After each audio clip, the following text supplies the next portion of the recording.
part 3 by describing his meeting with Larry more than 10 years after he left Chicago.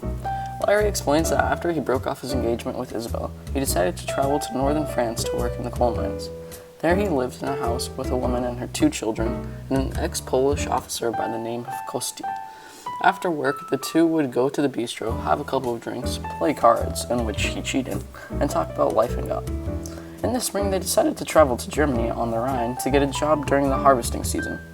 At first, they are rejected by many, but soon they are accepted into the Becker household. Soon, Kosti falls in love with the wife, Frau Becker, but he thinks she loves Larry. One night, while Larry is sleeping in the loft, he is surprised by a woman in bed with him. At first, he thinks it's Frau Becker, but then he realizes it's Ellie, their daughter. Immediately after, Larry flees to a small village nearby. Mom then describes what Elliot told him about Chicago and France. Isabella had married Gray Matron and raised a family while living on Gray's father's land in Marvin. Elliot had become more generous and pious and builds a new place on the French Riviera.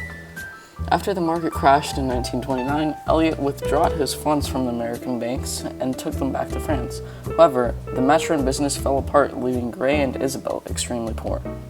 Elliot then offered them his Parisian apartment to live in. For the first time in 10 years, Mom meets Isabel. However, she is now married to Gray, she has 2 children, and she is living in Elliot's old apartment. Mom is greeted warmly and meets Gray and the children. Isabel asks about the whereabouts of Larry, but Mom has not seen him yet.